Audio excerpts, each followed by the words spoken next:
ever feel that real knot of resentment, that feeling? Or maybe even thought about like really sticking it to someone powerful, someone you respected. Okay, so let's maybe unpack that a bit today. It's fascinating territory, maybe a little uncomfortable, but we've got this really compelling story. We definitely do, yeah. We're looking into this complex and really ultimately cautionary tale. It's about a man named Suppabuddha. Suppabuddha. He was part of the Shakya clan, and he had this, well, let's just say fraught relationship with the Buddha himself. Wow. Okay. And this isn't just like some old legend, right? Where does this come from? No, it's rooted in ancient Buddhist texts. Our deep dive really comes from the Suppabuddhasakkavatthu. It's part of the Dhammapada Commentary. Right, the commentary. And we actually looked at several versions, to try and get a really full picture. Good. So what's our goal here? What are we trying to sort of understand with this story? Well, I think the aim is to explore these themes of like really deep-seated resentment. Yeah. And also the idea of consequences, how they just sort of unfold inevitably. And there's this tension too between family loyalty, family ties, and this huge spiritual authority figure. It still offers some pretty profound insights, I think, into human nature, ancient beliefs. Definitely sounds like it. Yeah. Okay, so let's get into Suppabuddha's head. What was really driving these strong feelings towards the Buddha? It sounds pretty intense. Oh, it was significant, yeah, not minor at all. He held this considerable resentment for basically two main reasons. Okay. First, the Buddha left his worldly life. That meant leaving his wife, Yasodhara, who was Suppabuddha's daughter. Ah, right, his daughter. That's key. Exactly. And second, the Buddha ordained his own son, Rahula. Suppabuddha saw that as like a direct hit to his family line, severing the lineage, in his view. Okay. Yeah, I could see how that would land badly, especially back then. Family line succession, that was huge. Everything, yeah. So for Suppabuddha, it must have felt incredibly personal, like a betrayal. Absolutely. And the texts actually give us a glimpse into his thinking. Really? What do they say? There's a line recording his thoughts. He believed the Buddha, basically, having abandoned my daughter and having ordained my son, stands in the place of an enemy to him. Wow. An enemy. That is stark. It really shows the intensity, doesn't it? How personally he took the Buddha's spiritual choices. No kid. Okay, so did he just, like, sit around stewing in this anger? Or did it boil over into something? Oh, it boiled over. It wasn't passive resentment, no. There's this very specific incident described. Okay. The Buddha and his monks, they were on their way to accept a meal invitation, and Suppabuddha deliberately blocked their path. How? What did he do? He literally sat down in the middle of the street. Just sat there drinking alcohol. Openly. Wait, he just parked himself on the road? Yeah. Drinking? Yeah. To stop the Buddha? Yep. Pretty dramatic, especially given who he was blocking. That's some serious defiance. What happened then? Did someone try to talk to him? Messengers went to him, told him the Buddha was there, but he sent them back with a message. Which one? Basically, he's not older than me, I'm not moving, something like that. He refused point blank. They asked again, he still refused. Just sat there. So Buddha? Yeah. He couldn't get past. He literally couldn't get to his meal. Exactly. He was unable to continue. He had to turn back. And the whole community, they missed out on their alms for that day because of it. Wow. That's just incredible audacity.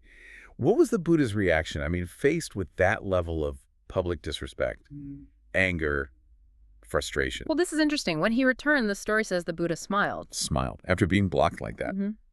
His close disciple, Ananda, saw this and, was curious, asked him why he was smiling. Yeah, I would too. So the Buddha asked Ananda, "Did you see Suppabuddha sitting there?" Ananda said yes, he had. And then the Buddha made this very significant pronouncement. Okay, here we go. What did he say? What did he foresee? He said that because of the extremely negative karma Suppabuddha had just created, by obstructing a Buddha's path. Right. In 7 days, precisely 7 days, Suppabuddha would sink into the earth. And he even specified where, at the foot of the stairs of his lower palace. Whoa, 7 days. Sink into the earth. Yeah. That's heavy. And very specific.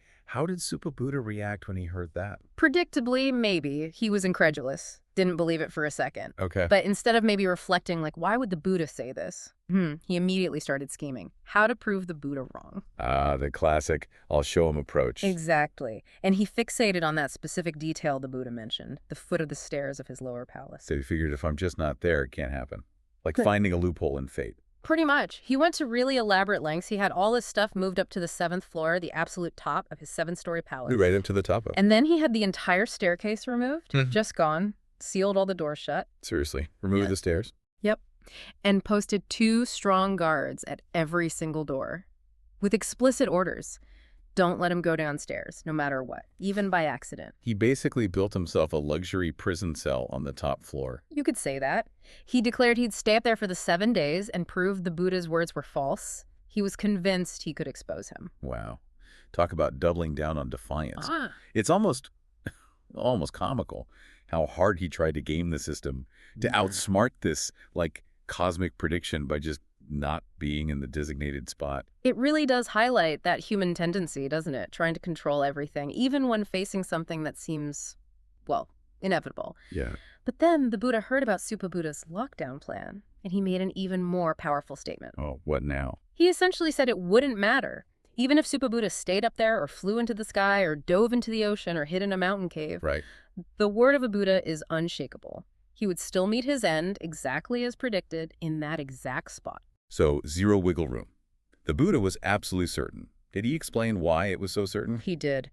He then uttered this verse, something like, "Not in the sky, nor midst the ocean, nor in mountain clefts, is found a place on earth where one might escape death." Huh. That's powerful. And the commentary explains it means there's literally no place, not even a tiny speck of space, where you can hide from death, or by extension, hide from the consequences of your actions, from karma. Okay, so karma.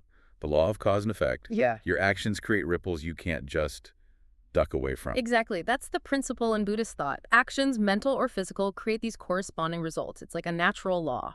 Got it. So, Oh. despite all his planning, the locked doors, the removed stairs, what actually happened on day 7? Did he somehow manage to stay put? Well, despite all that meticulous effort, no. The prophecy unfolded just as stated, with this, like, remarkable precision. Oh. So on the 7th day, right around the time the Buddha would normally be doing his alms round, Suppabuddha's prized horse, which was stabled down in the lower palace. Thar again. Okay. It suddenly became incredibly agitated, started kicking violently, striking the palace walls, making a huge racket. So the noise from downstairs broke through his isolation bubble. Exactly. Suppabuddha heard it all the way up on the 7th floor. Naturally, he asked his guards, "What is that noise?" They told him, "It's your horse, sir. It's very agitated." Okay. And here's another curious detail. The text says, the moment the horse saw Suppabuddha looking down from above, it instantly calmed down. Really? That's weird. Almost like the horse was playing a role, like it was the trigger. It seems that way, doesn't it? A catalyst. So what did Suppabuddha do then? He was attached to this horse, right? Right. So he got up, moved towards the doors, maybe intending to see about the horse or just reacting instinctively. And the guard stopped him. No, incredibly. The doors opened by themselves. What? Just swung open. Just opened. And the staircase. It reappeared, just like it was before he had it removed. Okay, that's pretty supernatural. It's like the building itself was conspiring to fulfill the prophecy. It does feel that way. The path was cleared. And as Suppabuddha was sort of compelled downwards, those guards he stationed on each floor. Yeah, the ones meant to protect him. The very same ones. As he reached each level, they seized him by the neck and basically threw him down the stairs to the next level. Oh my gosh. That's brutal. Happened on every single floor 7 times. So the very security measure he put in place became the instrument of his downfall, literally pushing him towards his fate. Precisely. And so when he finally tumbled down and reached the bottom, the foot of the stairs of his lower palace. Exactly where the Buddha said. Exactly the spot. The earth literally split open beneath him, and he was swallowed whole. Shells. Gone. Gone. The text finishes by saying he was immediately reborn in a Vichy hell, which in Buddhist cosmology is considered one of the lowest, most intense realms of suffering, reserved for the heaviest negative karma. Wow. That is quite the ending. Dramatic, unsettling. So stepping back, what's the main takeaway? What's the significance of this whole story and the tradition? Well, it's seen as this really potent illustration, right, of the the serious consequences of negative actions, especially actions directed towards enlightened beings like a Buddha. Okay. And it powerfully emphasizes that inescapable nature of karma, that principle that our actions, our choices, they will bring results. You can't really outrun them. Right.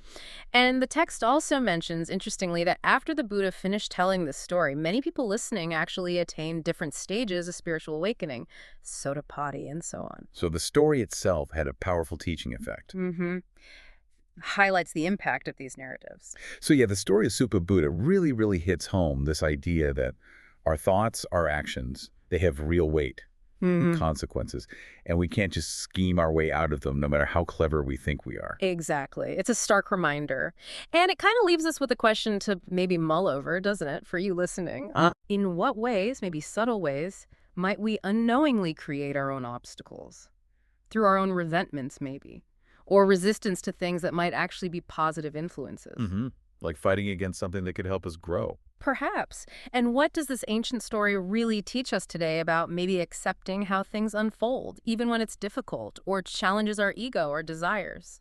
That's a deep thought to end on. Something definitely worth reflecting on in our own lives.